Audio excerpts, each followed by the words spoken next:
나의 모습 보내 하나님 나의 마음 보시네 이렇게 찬양할 수 있습니다.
아까 그 찬양 인도하신 분이 덥다고 표현을 하려고 했는데 제가 아프리카에서 왔다 보니까 그 말을 스스로 하시라는 말인데 제가 오기 전까지 저는 전기장판을 키고 살다가 참고하시기 바랍니다.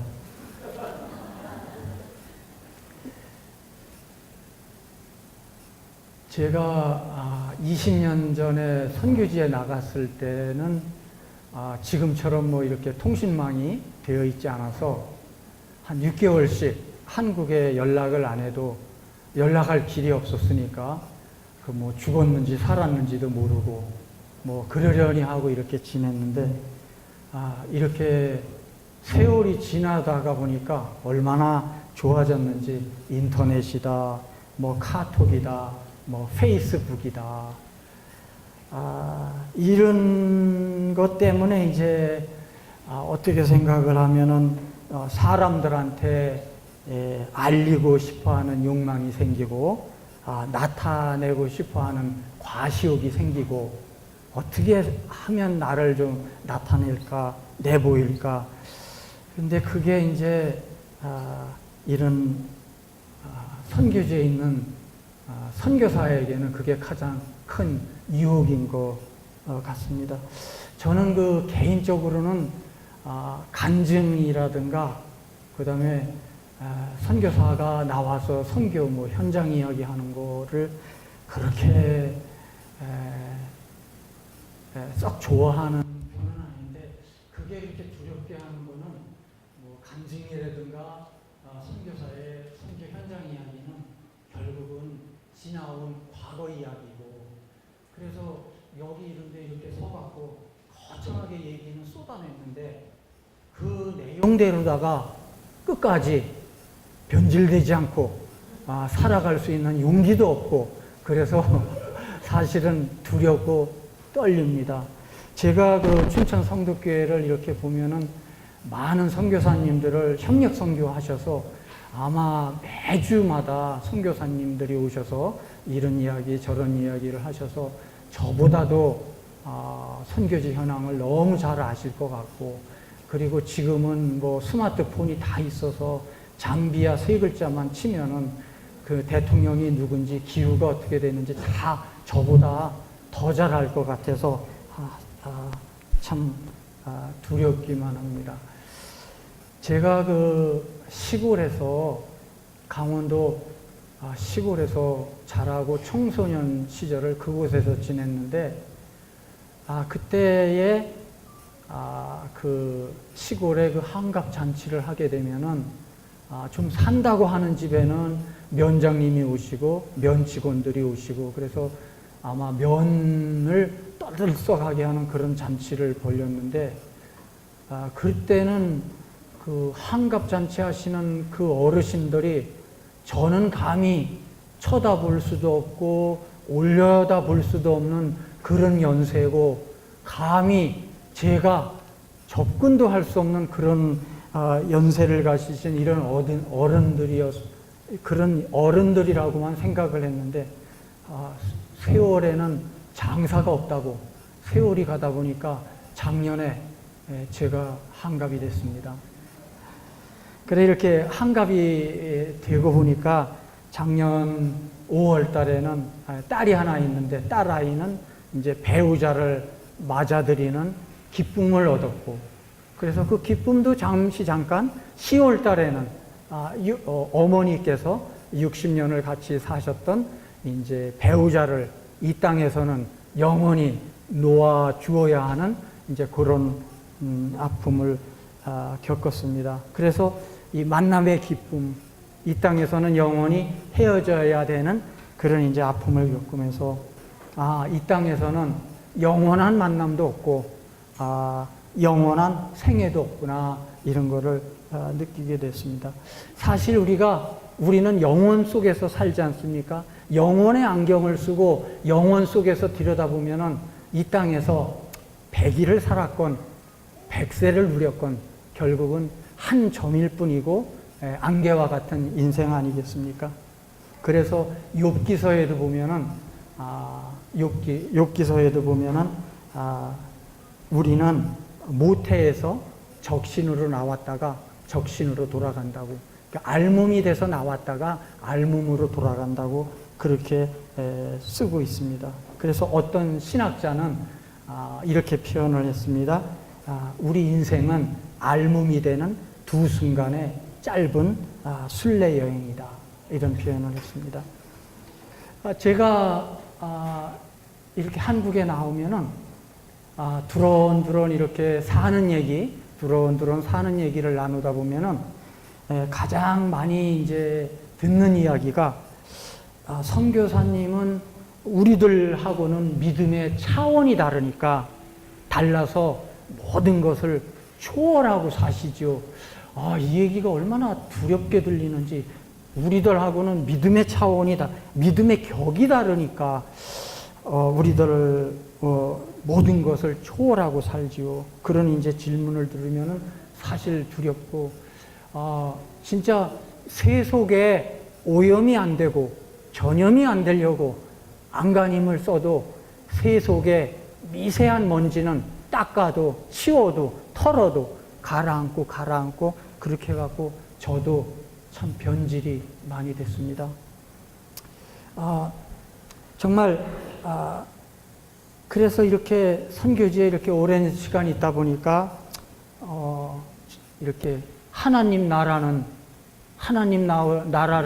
거창하게 뭘 만들겠다, 세우겠다 하고 이렇게 떠났는데, 이렇게 세속에 때가 끼다 보니까 하나님 나라는 사라지고 일만 남고 의무만 남고, 성령 하나님의 그 음성에 민감하게 대처를 하고 그렇게 사역을 해야 되는데 이렇게 또 시간이 지나다 보니까 경험이 앞서고 익숙함이 앞서고 그런 이제 모습을 봅니다.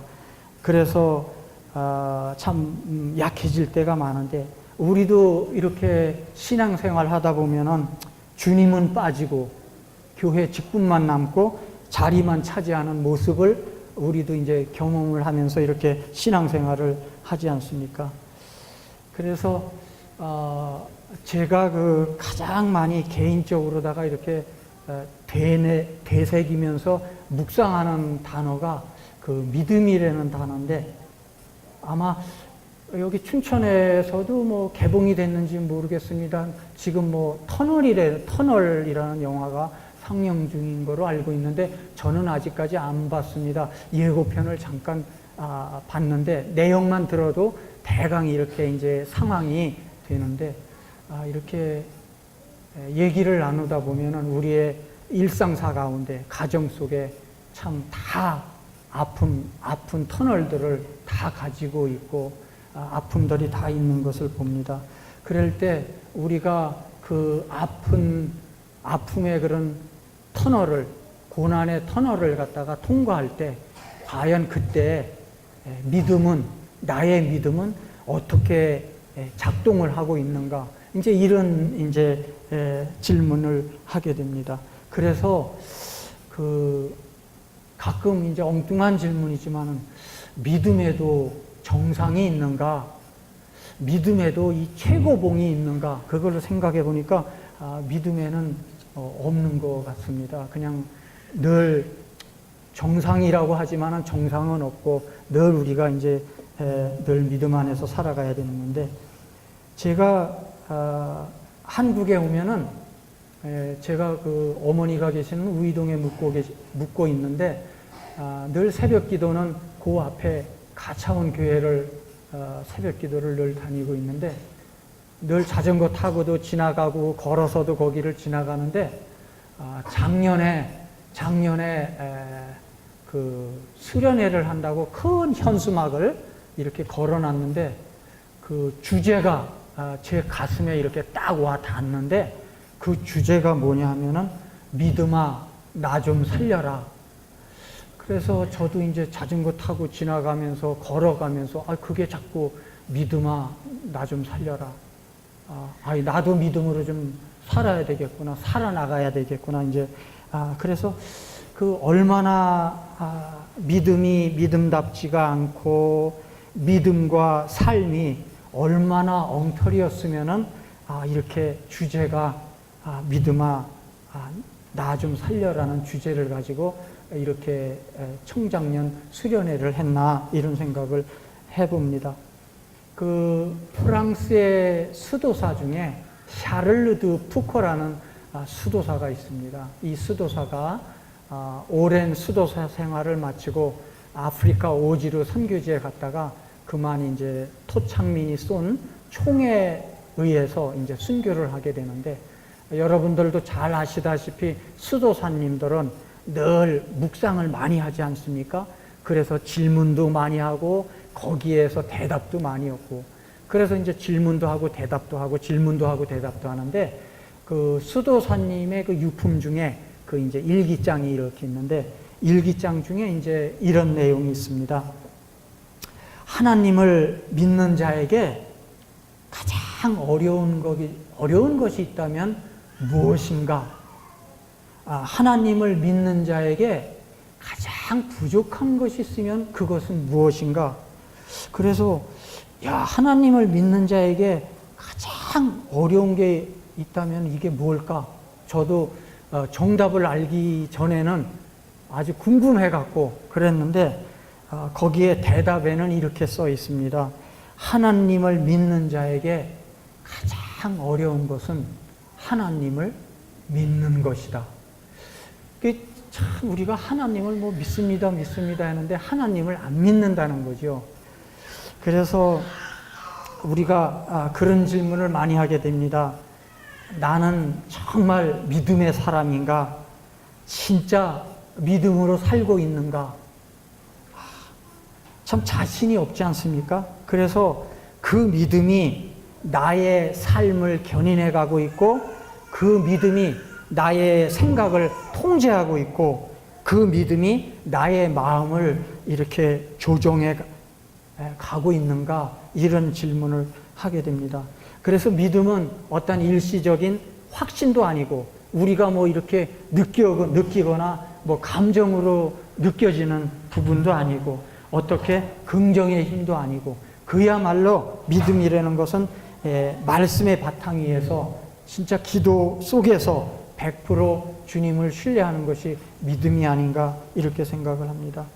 우리는 너무나 잘 알고 있습니다. 결국 사울의 갑옷으로다가는 골리앗을 넘어뜨릴 수 없다는 것을 우리는 성경을 통해서 너무나 잘 알고 있고, 그런 일은 있을 수도 없는데, 오직 하나님의 전신 갑주만이 골리앗을 넘어뜨릴 수가 있는데, 우리는 여전히 세속에 있다 보니까는 돈이라는 갑옷이 좋고, 명예라는 갑옷이 좋고, 권력이라는 갑옷이 좋고, 부라는 갑옷이 좋고, 그래서 자꾸 안 되지만은 어떤 일시적인 효과는 있겠지만 아닌데도 자꾸 이렇게 그 사울의 갑옷을 껴입으려고 이렇게 지내고 있습니다. 그래서 정말 우리는 영원한 복음 논리에 따라서 살아야 함에도 불구하고 여전히 세상 진영 논리에서 갇혀서 살다 보니까 말씀으로 세상을 구원해야 될 교회가 이제는 이 세상의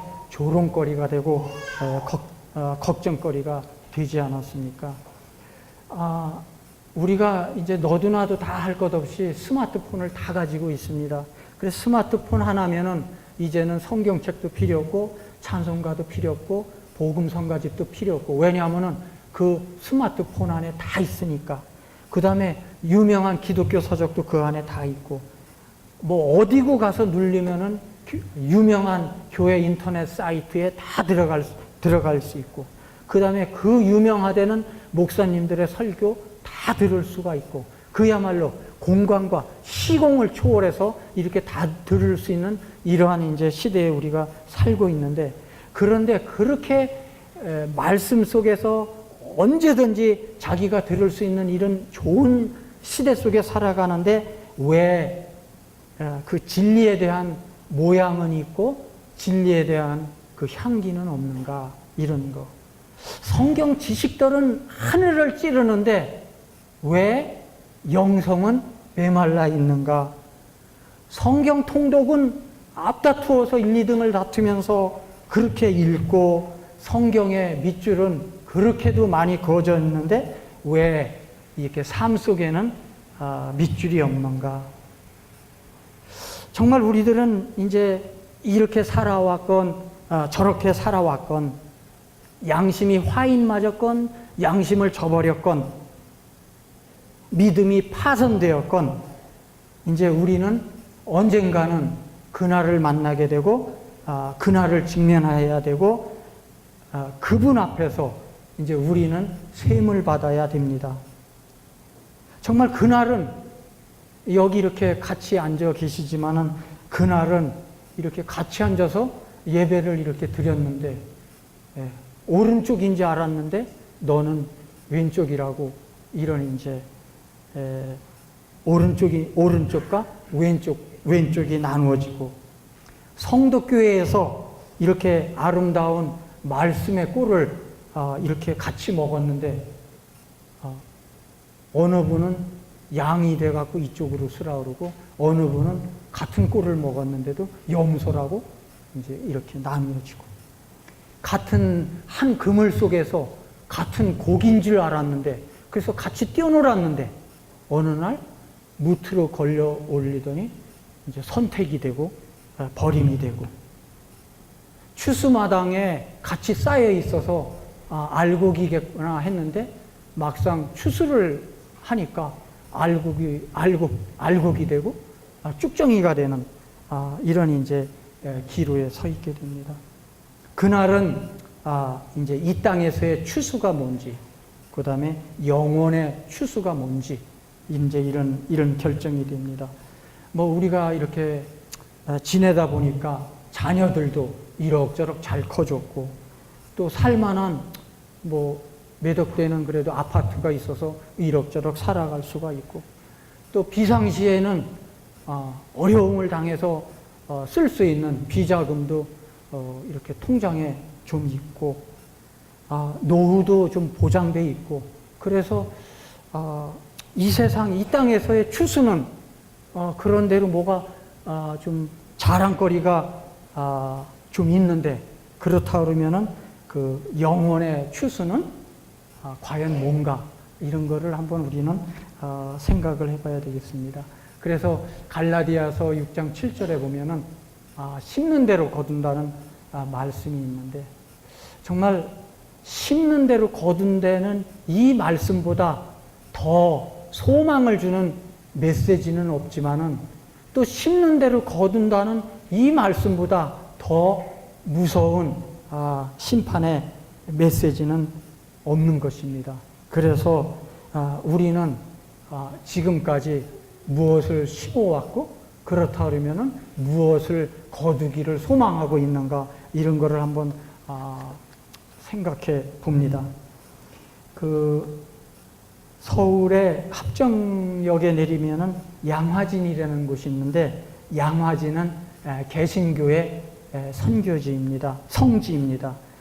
조선 땅을 사랑하고 조선 백성을 사랑하다가 조선 땅에서 순교를 하신 선교사님들이 묻힌 곳이 양화진입니다. 거기에 한번 가면은 그 비석에 새겨진 남겨진 글들이 이제 가슴을 울려주는, 가슴에 울림이 되는 그런 메시지들이 많습니다.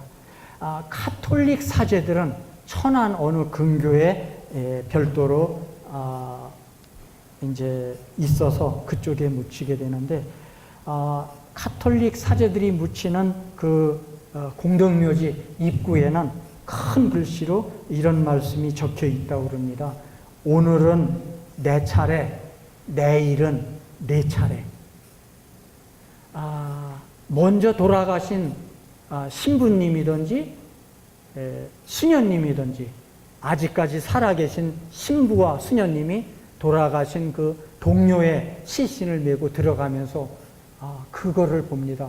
오늘은 내 차례, 내일은 내 차례. 그 말씀은 나는 이미 사람으로서의 생명이 끝나서 시신이 되어 이 매장지로 들어가지만은, 아직 너네들은 사람일 때 사람으로서 마무리를 잘하고 오라는 그런 메시지가 아니겠습니까?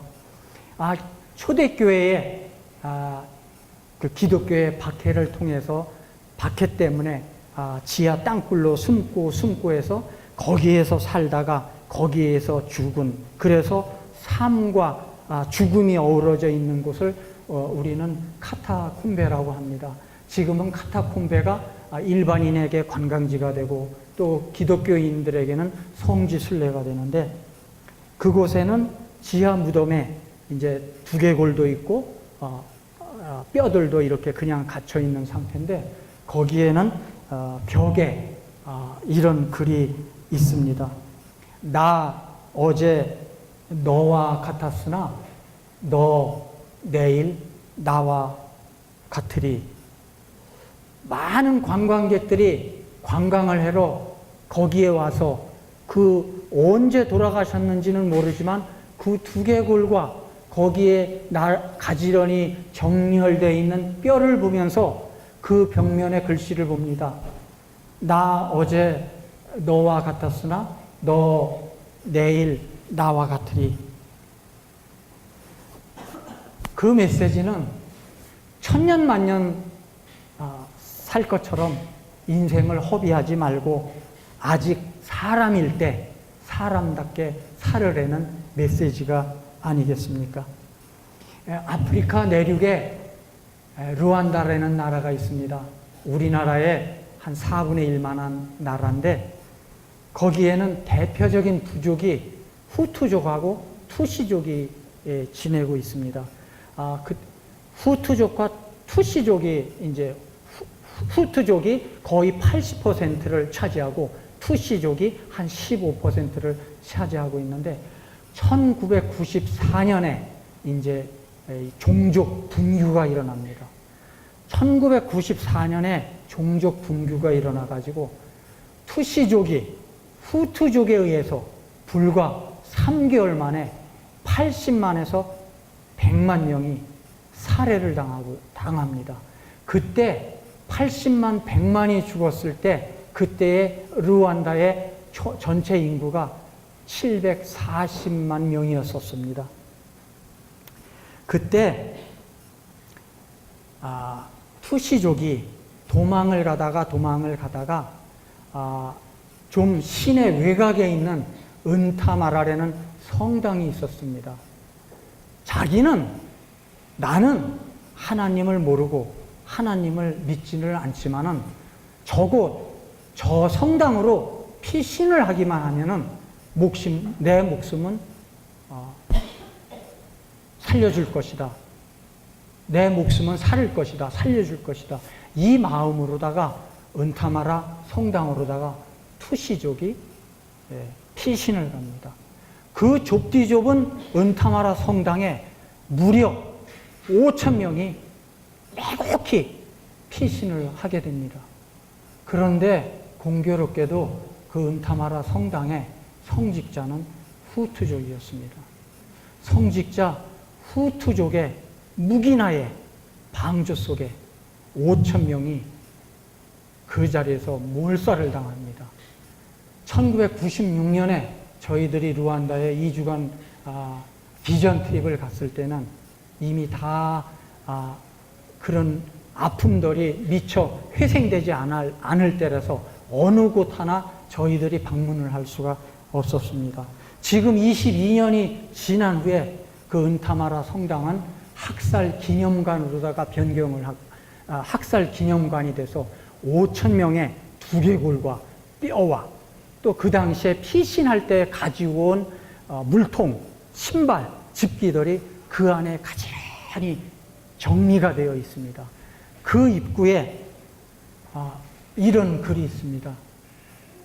내가 너를 알고 내가 나를 알면 너는 나를 죽일 수 없다.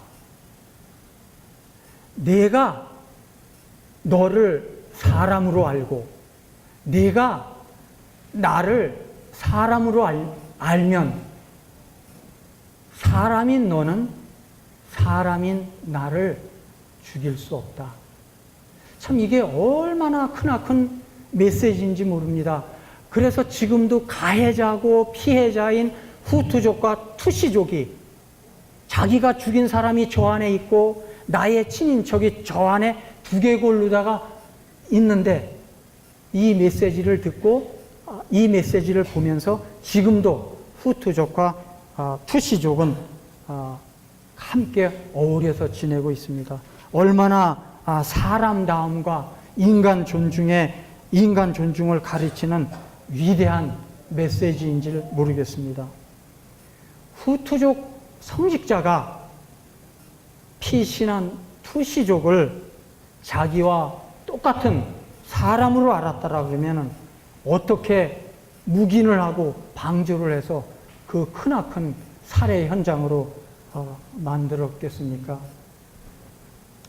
4살 된 딸아이가 자기가 난 딸아이지만은 정말 이 세상에서 아름답게 살아갈 딸 이전에 사람으로 알았다 그러면은 어떻게 자기가 난 딸을 목욕탕에서 이리 굴리고 저리 굴려서 죽게 하는 사건이 일어나겠습니까? 섬마을에 아이들을 가리키겠다고 온 여선생님을 자기와 똑같은 사람으로 알았다 그러면은 어떻게 송별식을 해준다고 술을 먹여서 돌아가면서 강간하는 그런 사건이 벌어지겠습니까? 나도 사람이고 내 형도 사람인 것을 안다면은 어떻게 살아계신 아버지의 유산을 놓고 철천지 원수가 돼서 원수가 되는 사건이 일어나겠습니까? 운전자가 내 앞에 있는 운전자도 나와 똑같은 사람이라고 안다면은 어떻게 수월했다고, 어떻게 양보하지 않았다고 앞질러 가서 대로변을 막고 끌어내려서 폭행을 하는 이런 사건이 어떻게 하겠습니까? 참 아무리 생각을 해봐도 사람 존중이 실종된 사회가 아닌가 이런 생각을 해봅니다. 그렇다 그러면은 교회는 안전지대입니까? 교회는 괜찮습니까? 목회자가 되면 사람이 저절로 되는 것이 아니라 사람이 먼저 되어야 목회자다운 목회자가 되는 것입니다. 선교사로 헌신만 하기만 하면은 저절로 사람이 되는 것이 아니라 사람이 먼저 되어야 선교사다운 선교사가 되는 것입니다. 직분자가 되기만 하면은 저절로 믿음 좋은 사람이 되는 것은 아니지 않습니까? 사람이 안 되고 의사가 먼저 되고, 사람이 안 되고 법관이 먼저 되고, 사람이 안 되고 국회의원이 먼저 되고, 이러다 보니까 정말 아름답지 못한 아픔들은 끝없이 반복되는 이 사회가 아니겠습니까? 정말 상식대로 사는 것, 사람처럼 사는 것이 가장 쉬워 보여도 참 어렵구나라는 생각을 해봅니다. 저는 아프리카에서 지금 이제 만 20년을 지내고 있고, 지금 사역하고 있는 잠비아에서는 10년을 지내고 있습니다. 이렇게 지내다 보니까 이제 아까 말씀드린 대로 작년에 이제 한갑이 지냈는데, 그곳에는 신학교에서 사역을 하고 있습니다. 지금 현재 106명의 신학생들이 그곳에서 먹고 자면서 공부를 하고 있습니다. 그래서 현지 직원이 5가정이 있고 한국 선교사 3가정이 있습니다. 그래 한국 선교사 3가정 중에 한 가정은 총장님이시고, 그 다음 가정은 부총장님이시고, 그 다음에 한 가정은 소사인데 누구라고 얘기는 안 하겠습니다. 그래서 105명의 신학생 중에서 이제 60명이 여러분들도 잘 아시다시피 우리나라는 군목, 군종 이제 그런 얘기가 있는데, 여기에서도 이제 군목, 군종, 교목, 경목, 경찰에서는 경목이라고 그러고, 교도소에서는 교목이라고 그러고, 군대에서는 이제 군목이라고 그러는데, 거기에 이제 잠비아 육군에서, 잠비아 공군에서, 잠비아 경찰에서, 그 다음에 잠비아 공병부대 직할에서, 그 다음에 잠비아 교도소에서 이제 저희 신학교에 이렇게 위탁교육을 시키고 있습니다. 그래서 그 군인들이, 경찰들이, 교도관들이 입학을 해서 이제 2년 정도, 이제 4년 정도 이렇게 이제 공부를 하고 이제 자대로다가 들어가면은 이제 군목으로서 활동을 하게 됩니다. 이제 말하자면 영적인 지도자로서 활동을 하게 됩니다. 그래서 이제 그렇게 하다 보니까 이제 진급도 하고 또 좋은 곳에 가서 근무도 하고 이러다 보니까 아마 그 자체에서는 매년 다 보낼 수도 없으니까 그 자체에서는 이렇게 선발 과정 속에서 저희들이 선발을 하는 게 아니라 이제 공군에서 공군 이제 최고 높은 사람이 선별을 해갖고 5명, 또 경찰에서 10명, 교도소에서 교도관 10명 이렇게 해서 이제 보내면은 저희는 그냥 주어진 시간 이렇게 이제 가리켜서 보내게 됩니다. 그래서 그 신학생들은 이제 잠비아의 각 교단에서 아주 덕망이 있고 그 다음에 학위가 갖춰진 아주 이런 훌륭하신 목사님들을 이제 이렇게 강사님으로 초빙을 해서 정해진 시간, 정해진 이제 과목을 가리키게 됩니다. 저는 여러분들이 잘 아시다시피 신학을 공부한 것도 아니고 또 목사도 아니고 석사도 아니고 박사는 더더욱 아니고 그래도 위로를 받는 것은 그래도 사자가 들어가는 소사니까 그래서 저는 감히 단위에 서서 이렇게 서서 학생들 앞에 서서 신학을 뭐 복음을 가리킬 수는 없지만은 교실 안에서는 그 이론으로만 남을 수 있는 그 신학을 지식으로다만 남을 수 있는 그 복음을 이제 교실 밖에서 그 이론뿐인 그 신학을 지식뿐인 그 복음을 삶을 통해서 나는 이 학생들에게 가르쳐야 되겠다. 그것이 우리의 소임이고 그것이 우리의 사역이다. 이렇게 이제 생각을 하고 있기 때문에 그냥 저희는 정해진 시간도 없고 맡겨진 과목도 없고 그냥 일상사, 그냥 24시간, 일주일, 그냥 365일 학생들하고 더불어서 살아니까 머리끝부터 발끝까지 전부 노출되어 있으니까 이제 뭐 선교사네 뭐 이렇게 폼 잡을 경황도 없고 폼을 잡아봤자 신학생들이 너무 잘 아니까 인정도 안 해주고 그래서 그냥 더불어서 살아가면서 이렇게 지내고 있습니다. 저의 가슴 속에 이렇게 여운이 되는, 늘 여운이 되는 그 시 한 편이 있는데 그게 이제 조선 초기에 서산대사가 지은 시입니다. 한번 읽어드리겠습니다. 눈 덮인 들판을 걸어갈 때 발걸음 하나라도 어지럽히지 말라. 내가 걷는 오늘 이 길은 뒷사람의 이정표가 되리. 참 이게 참 많은 그 여운을 남기는 그런 시인데요. 참 저희 부부는 눈만 뜨면 만나야 되고 스쳐야 되고 부닥쳐야 되는 그 우리 현지 직원들, 그 신학생들 밤나 와서 뭐 묻고 찾고 뭐 귀찮을 정도로 그럼에도 불구하고 저희의 사명은 사역은